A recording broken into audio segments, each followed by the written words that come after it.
Lawrence of Punjab web series पर release होने से पहले ही रोक लगा दी गई है। ये सीरीज गैंगस्टर लॉरेंस बिश्नोई की लाइफ पर बनाई गई थी। इसे राघव डार ने डायरेक्ट किया है और रिवरलैंड एंटरटेनमेंट ने प्रोड्यूस किया है।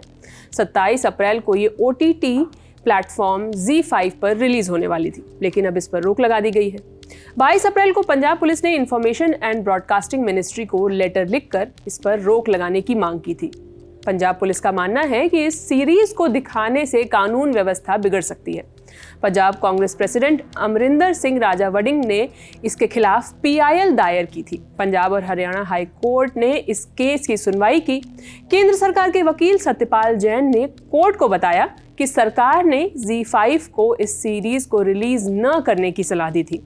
पंजाब सरकार के वकील मनिंदरजीत सिंह बेदी ने बताया कि राज्य सरकार पहले ही लॉरेंस बिश्नोई के अपराधों का गुणगान करने वाले 2600 से ज्यादा इंटरनेट लिंक्स को ब्लॉक कर चुकी है। इस मामले पर हाई कोर्ट के चीफ जस्टिस ने भी राज्य सरकार के कदम की तारीफ की थी।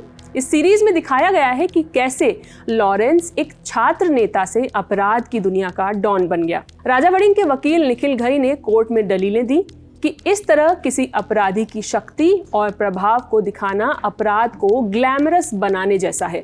ऐसे कंटेंट से दिमाग पर बहुत गलत असर पड़ सकता है।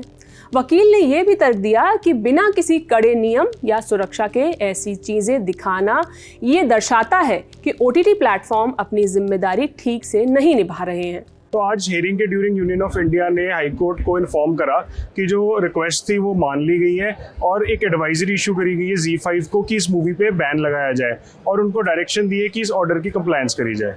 कुल मिला के है कि हम लॉरेंस और पंजाब ZEE5 पे रिलीज नहीं हो।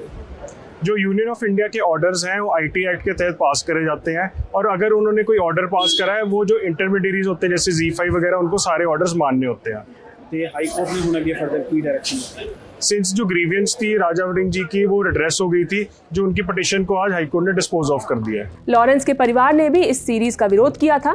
आरोप है कि वेब सीरीज बनाने के लिए न तो परिवार से परमिशन ली गई और न ही सरकार से। जिसने ये डॉक्यूमेंट्री बनाई है, मैं उससे भी पूछना चाहता हूं कि किसके परमिशन से आपने बनवाई है।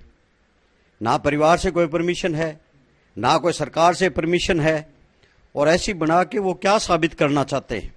अभी तक देखो केस जो है वो ट्रायल चल रहा है, कोर्टों में चल रहा है। आगे किसी ने बात की फिल्म बनाने की, तो मैंने परिवार की तरफ से उन्होंने मेरे को कहा था कि परिवार अगर मैंने कहा नहीं, अभी तक जो केस चल रहे हैं, जो कोर्ट में निर्णय आएगा उसके बाद बात करेंगे।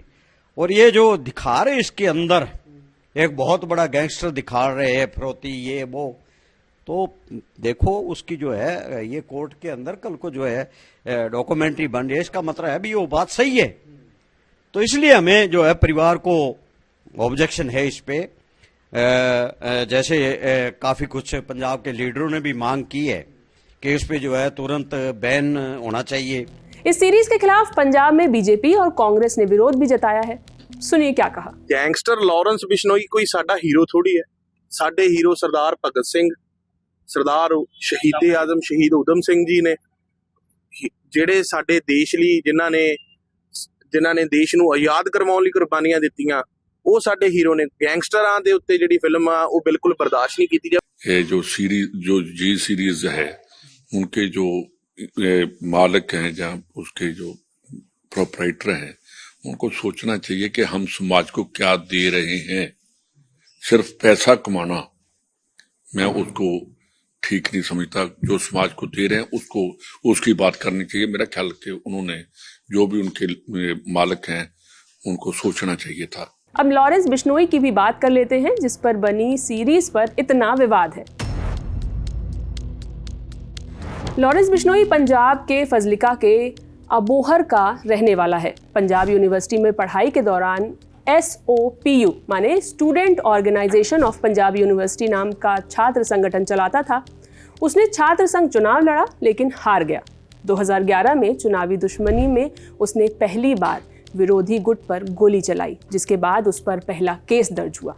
इसके बाद से आज तक उसके खिलाफ 50 से ज्यादा मुकदमे दर्ज हो चुके हैं। इसमें हत्या, लूट, फिरौती, अवैध हथियार जैसे मामले शामिल हैं। वो बार बार जेल जाता रहा और जमानत पर बाहर आता रहा। 2015 में पुलिस कस्टडी से फरार भी हो गया था, फिर पकड़ा गया। सबसे खास बात, जेल में रहते हुए भी उसने अपना गैंग चलाया और कई बड़ी हत्याएं करवाईं, जैसे 27 अगस्त 2017 में सीकर के पूर्व सरपंच सरदार राव की हत्या, 17 सितंबर 2017 में जोधपुर के बिजनेसमैन वासुदेव इसरानी की दिन दहाड़े हत्या। जानकारों का मानना है कि लॉरेंस बिश्नोई ने काले हिरण के शिकार को लेकर सलमान खान को मारने की धमकी दी थी। इसके पीछे एक वजह भी है। राजस्थान का बिश्नोई समाज काले हिरण की पूजा करता है। सलमान खान पर काले हिरण को मारने के जो आरोप लगे हैं, ये मुकदमा भी बिश्नोई समाज ही लड़ रहा है। लॉरेंस खुद बिश्नोई समाज से आता है। बाकी इस मामले पर आपकी क्या राय है, हमें कमेंट सेक्शन में जरूर बताएं। खबर लिखी है मेरी साथी प्रगति ने। मैं हूं शिवानी। बने रहिए द लल्लन टॉक के साथ। शुक्रिया।